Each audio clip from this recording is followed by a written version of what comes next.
Welcome to video 1D on tax rate structures. We've covered some of these concepts already, but it never hurts to reiterate them. We've learned how the rate structure can affect the different types of tax rates, such as average, marginal, and effective tax rates. And now we're going to be looking at how to describe rate structures themselves.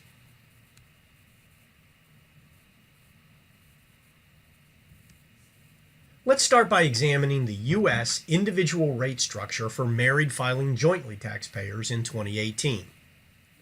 One of the characteristics of this rate structure is as the base, in this case income, increases, so does the rate. As we go from bracket to bracket, the rate of tax increases. This is known as a progressive tax rate structure. This table should look familiar. It's the employment or FICA tax structure we used earlier to compute Social Security and Medicare taxes. Although this is frequently the format in which this tax rate structure is presented, on this slide I presented it in a fashion that's more similar to that of the income tax tables, with base, in this case wages, on the left, and the rates for each bracket. If we look at the OASDI table, you can see that the tax rate is 6.2% for employees and employers up to the FICA cap, and then the rate is 0% after that. In this case, as the base increases, the rate decreases, making this a regressive tax rate structure. The Medicare table shows that the employee portion is progressive, while the employer portion does not change as the base increases or decreases. When that is the case, we refer to that tax rate structure as proportional, or more commonly, a flat rate tax. Now, don't confuse a flat rate tax with a flat tax or poll tax, where all taxpayers pay the same dollar amount. Those are actually prohibited under the U.S. Constitution. That said, this type of structure is widely referred to as a flat tax in the media. A quick summary. Proportional or flat taxes impose a constant tax rate throughout the tax base. A progressive tax rate structure imposes an increasing marginal tax rate as the tax base increases, and a regressive tax rate imposes a decreasing marginal tax rate as the tax base increases.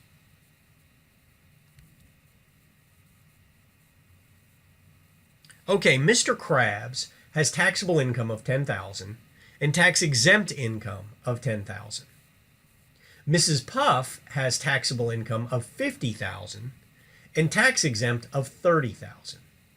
If Mr. Krabs' tax is $600, what would Mrs. Puff's minimum tax need to be in order for the tax rate structure to be progressive? I would start by determining what is Mr. Krabs' rate of tax. Since tax-exempt income is not taxable, Mr. Krabs' tax rate must be $600 over $10,000, or 6%. If we apply that as a proportionate rate to Mrs. Puff, $50,000 times 6% would be $3,000. So at a $3,000, the tax rate structure is proportionate. Thus, at $3,001, it becomes progressive. Albeit only slightly progressive, but that would be the minimum amount, which is what we are looking for. Before we leave tax rate structures behind, I want to introduce a slightly different way of looking at the issue of progressivity and regressivity. Let's take a look at the California sales tax. For this purpose, I am ignoring any specific local taxes and instead focusing on the standard 7.5%. As you might expect, since the sales tax is based on consumption, the rate structure is a flat rate structure with respect to sales. As a result, if we look at Squilliam Fancy's son, he makes $200,000 a year in income. Based on the Bureau of Labor Statistics, he spends just over $39,000 on food, clothing, and shelter. And that's because we're assuming that he spends the average amount on those items in 2016, according to the Bureau of Labor Statistics. Mr. Krabs makes half of what Squilliam makes, $100,000. But consumption behavior, especially for food, clothing, and shelter, tends to be more sticky with respect to income. And so Mr. Krabs also spends the same, about $39,000, on food, clothing, and shelter. Plankton makes only half of what Mr. Krabs makes at $50,000, but he still spends the same, about $39,000, on food, clothing, and shelter. And lastly, at the bottom of our list comes poor old SpongeBob at only $30,000 a year. Since SpongeBob doesn't even make $39,000, he of course can only spend $30,000, or basically everything he makes, on food, clothing, and shelter.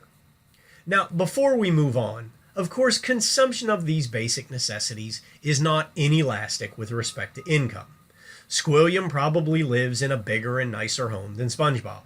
Perhaps his diet is caviar and champagne every day. But the point is that at the basic necessity level, we would all spend the same.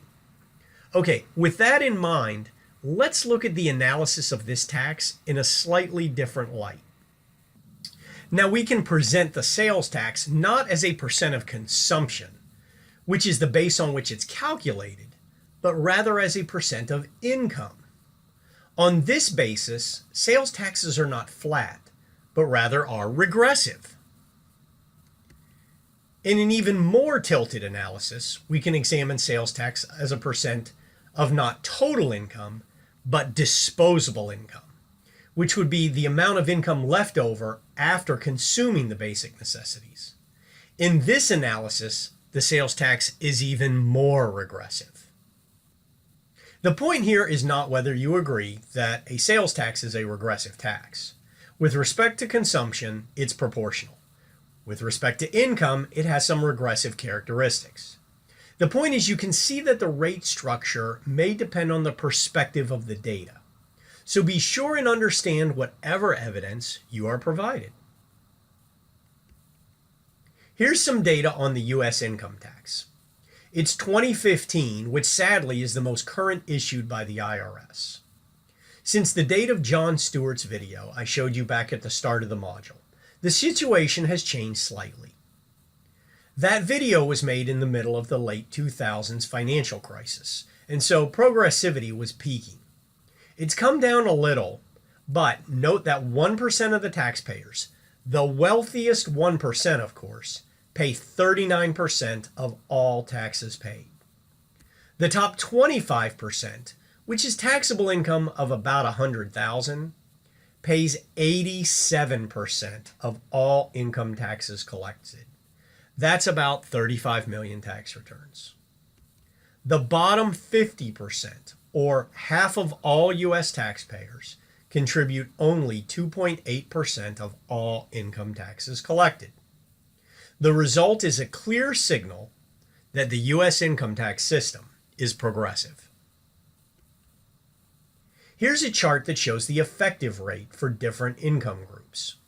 This data is from 2017 and is actually a bit less progressive than 2015 as the economy continues to improve.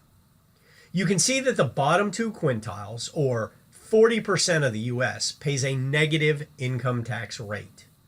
That doesn't mean that they get a refund. That's a function of how much tax was withheld or paid during the year. Almost all taxes get a refund when they file. This means that as a function of income taxes, 40% of the U.S. actually received more money back than they ever paid in. This occurs through refundable credits, such as the Earned Income Tax Credit or Child Tax Credit, or even the American Opportunities Credit. These are all covered in detail in Accounting 503. You can also note that even in a world of 39.6% marginal tax rates, even the richest were not really paying anywhere near 39.6%. Payroll taxes as a percent of income, not necessarily all from wages, show a unique pattern.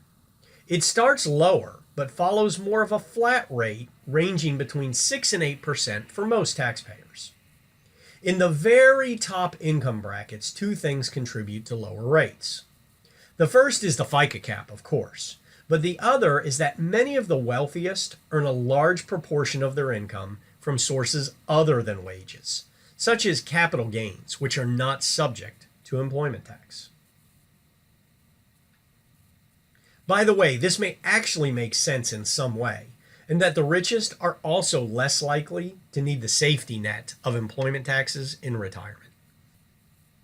This slide is an attempt to capture all taxes as a percent of income.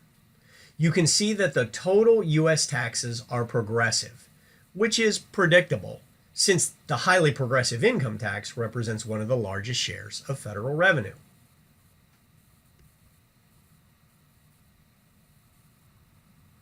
That is the end of video 1D on tax rate structures. Thanks for watching.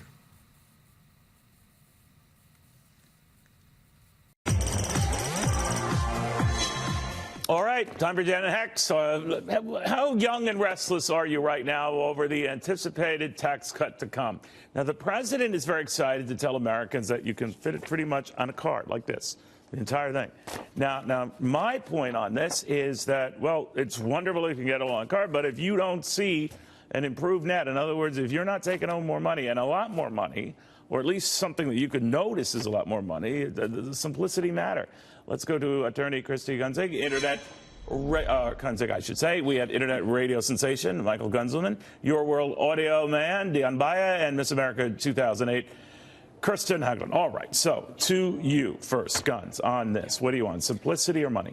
Well, of course, in the end, it comes down to money. And I think for millennials, especially those that might not have that much money, literally that's what we want is the tax cut. But also, this is it's such a gimmick, and it kind of shows just how much the GOP is like in disarray, thinking like, oh, we'll put it on a postcard. That'll win them over. But in the end, I mean, maybe they just think you're stupid. Yeah, but we're going to get screwed either way. Like, in the end, we're screwed. So let's be honest. So you're not optimistic that the simplicity is going to help you, or you're going to get no, it just shows that McConnell and Paul Ryan are clueless on what matters. Who cares about simplicity? I mean, I don't care if I can mail it away. If I'm worried about filling out a long form, I pay it. I have an accountant. Yeah, so if I'm going to get more money. You have an accountant? Yeah. So if I'm going to get more money back, I'd rather pay somebody to do it so I can get the most money back. It doesn't matter to me if I can fill it on a postcard and send it away, and I'm not getting anything back. I totally agree. Also, a lot of millennials, you're welcome. A lot of millennials and Gen Xers are actually entrepreneurs and small business owners, and so have to hire CPAs. I am a small business owner, and I hire a CPA to do mine. But also, that postcard, yes, that postcard is not simple. There's a lot of math involved in that. There's a lot of worksheets that it directs you to. Yeah, but it says go find it on this worksheet, and whoever has gone into a government website. In other words, you would know if you've got more money coming, well, right? And doesn't that defeat the point of a postcard if you have like all these backup worksheets that you need to fill out and do math on anyway? Yes. That way you can figure out what to put on the postcard. It's like when you take a test in school and you think it's going to be all right, and then you turn to the last page and there's 5 essay questions